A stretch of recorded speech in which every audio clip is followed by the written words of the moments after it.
Now we're making a wrist cock-up splint. So we cut out some padding just to pad. And where are you going to put that padding, Rachel? I'm going to put that on his styloids. So one's going to go right here because Dan has such sensitive wrists. And very prominent styloids. And That's why he's not a hand model. correct. And the one on the other side. And what are you protecting with that? His radial sensory nerve. Yeah. All right, so we make the splints. So what I will do, just to save on time and energy and material, I'll take a very fancy piece of paper towel and see exactly where it needs to go.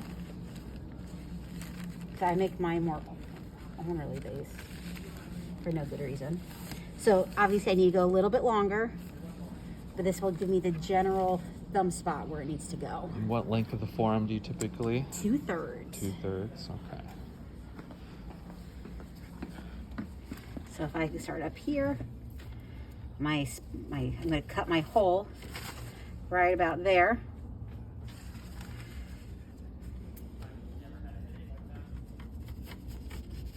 Like I say, I have to go a little bit longer. So right about to there.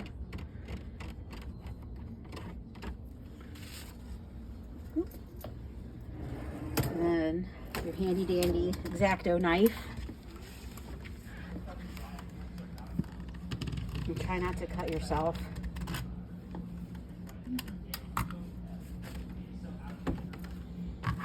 Yeah, be sure to cut it with a knife. You do not want to be bulldogging it with a pair of scissors because you won't last very long.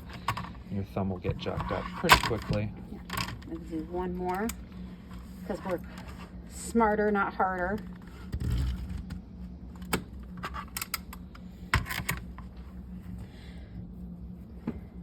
So the same thing applies. You can put in the water until it gets soft.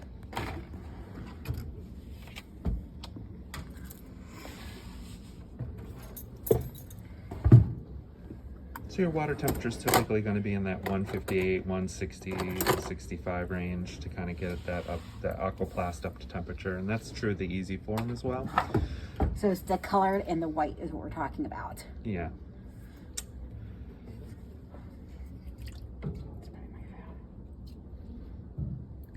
So you can tell still it's not ready. See how hard it is?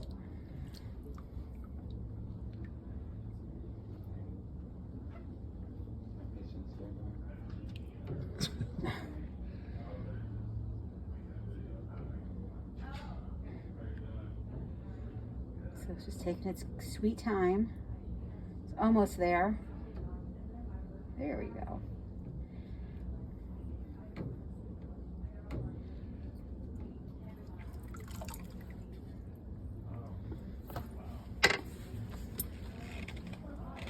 So you can see where my hole is.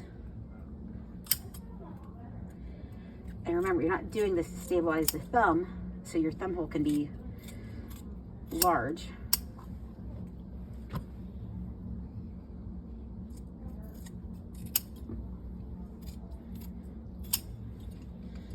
And I obviously failed kindergarten, so I can't make a good looking circle.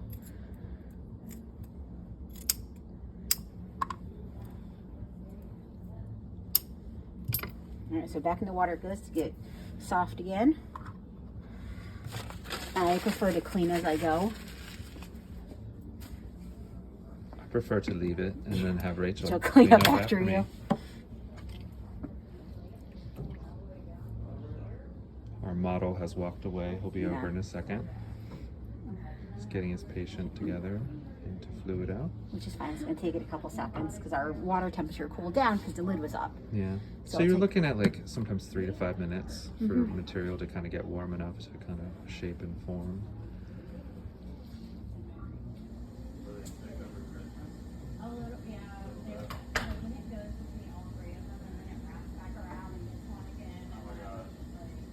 Just about there.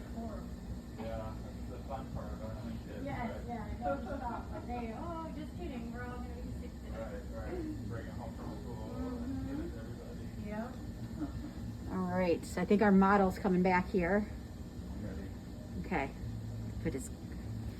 All right, so same thing. We're gonna ask Dan to come up like he's gonna arm wrestle me. Yep, and that's good drapability there. You can see it come out of the pan. Yeah, that's all loosey goosey here.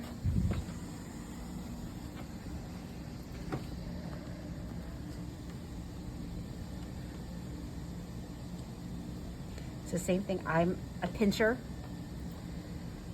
So she's using that tack and stretch method. and same thing. Want to bring him to at least neutral here. That's my average one. Each patient's going to be a little different on inpatient as far as what you're going to be able to accomplish in that particular session.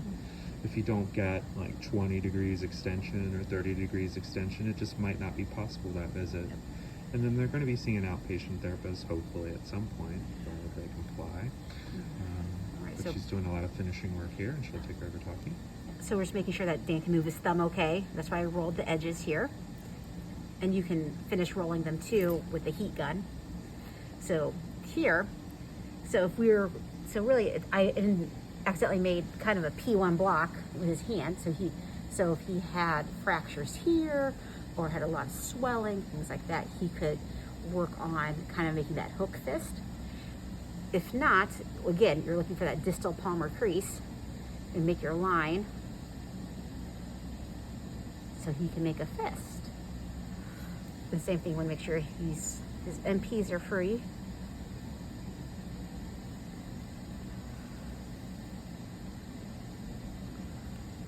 And now you just, evidently Dan likes to have his wrist flexed a lot. Stop doing that. Yeah, and if you find the patient is, just throw it right back into the water. This is a forgiving material. It'll allow you to kind of make as many mistakes as Yep. you want. And those patients on the MP, they don't know what you're doing. So if you have to put it back in the water 3 times, Yeah, they'll just assume that you're giving them. it's part of the process.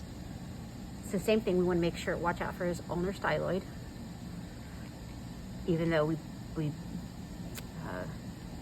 Patted it. patted it. Thank you. So here, and we're going to cut it right about here. All right. And we're going to pop it off because it's hard enough to do that without losing its shape. And then we're going to pop it off. And she will take those pads and put them on the inside. A lot of times patients are like, am I going to have to put these pads on? No, they'll go on the inside of this splint after you've made the void space with the padding. Adds more to the continued comfort.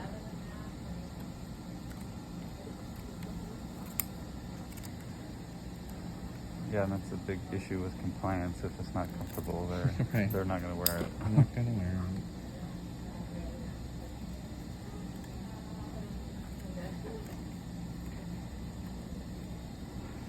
So again,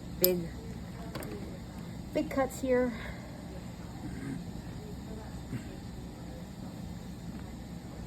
And again, this doesn't have to be perfect. It has to be good enough for them to get to us. No one's going to judge you on your beauty points. There's radial.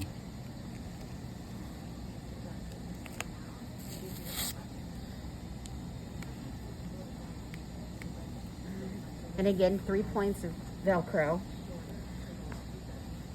And there you go. You should be able to make a fist. You should be able to move his thumb really well.